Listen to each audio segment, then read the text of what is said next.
Hi everyone, today we're going to be adding two 3-digit numbers together. You will need your arrow cards, your place value counters and your place value baseboard. So first we're going to do 324 add 453. So we're going to write that down. We've got 3 hundreds, 2 tens and 4 ones. Add 4 hundreds, 5 tens and 3 ones. So we've got our 3 hundreds in our hundreds columns, then we've got our tens column, and finally we've got our ones column. So we've got 324 and we can partition that into 300, 20 and 4, and then we've got our 453 which we can partition as well into 450 and 3. So we're going to make 324 first using our hundreds counters. We need 3 hundreds, then we're going to get 2 tens to make 20 and 4 ones. When we've done that, we're going to make 400 next. So we're going to get 400 counters. We need 5 10 counters to make 50. And finally, we're going to get our 3 ones and pop them in that end column. So now we've made 324 and written that down, and we've made 453 and written that down too. So next we're going to start adding. First we're going to start with the ones. So we're going to get 1, 2, 3, 4, 5, 6, 7 ones because 4 and 3 make 7. Then we're going to do the same with our tens. Add them up and we know that 2 tens and 5 tens make 7 tens. And then finally our hundreds. Add them up, we know that 3 hundreds and 4 hundreds make 7 hundreds. So our answer is 777. Now pause the video here and you have a try. And here are the answers. How did you get on? Did you notice in the third question in 306 there are 0 tens in the tens column? If you got any wrong, don't worry, go back and see if you can spot your mistakes.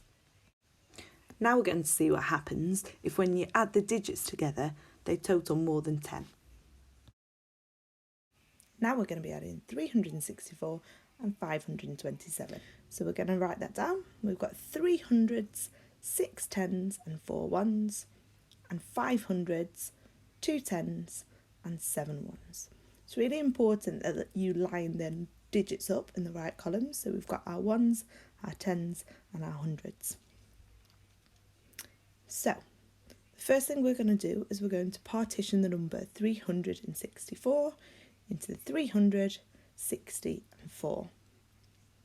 We're then going to make that with our counters. So we need 300 counters, 6 10 counters,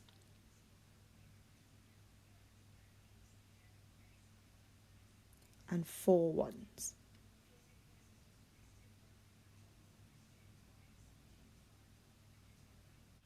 So we've made our 364. Next we need to do the same with 527. So we're going to get 500 counters, 2 tens counters, and 7 of the ones counters.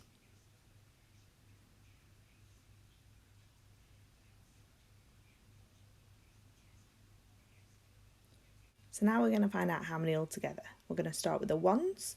So we've got 1, 2, 3, 4, 5, 6, 7, 8, 9, 10, 11. Because we're not allowed any more than 9 in one column, what we're going to do is we're going to collect up 10 of the ones counters and we're going to exchange that for 1 10 counter. Because having 10 ones is the same as having 1 10. So we're going to get our 10 counter and we're just going to pop it there at the bottom. So now we've got only 1 in the ones column. And we're going to fill that on our piece of paper and we're going to put 1 10 underneath. So we're going to count up our tens, not forgetting the 1 at the bottom. So 6 and 2 makes 8 and 1 more makes 9. And the same again with our hundreds column. Count them all up and we know that 3 and 5 makes 8. So 300s and 500s make 800s. So there you have your answer, 891 altogether. Here's some more for you to have a go at. Don't forget that sometimes you might need to exchange the counters. So you might need to exchange the 1s for a 10 counter or even some 10s for a 100 counter. Pause the video now and have a go yourself. Now let's see if you were right. Did you remember that you needed to exchange some 1s for a 10 counter, and in the last question you needed to exchange the 10s counter for a 100s counter? Well done. Make sure you look out for some more videos of how you can use your maths equipment at home. Thank you for watching.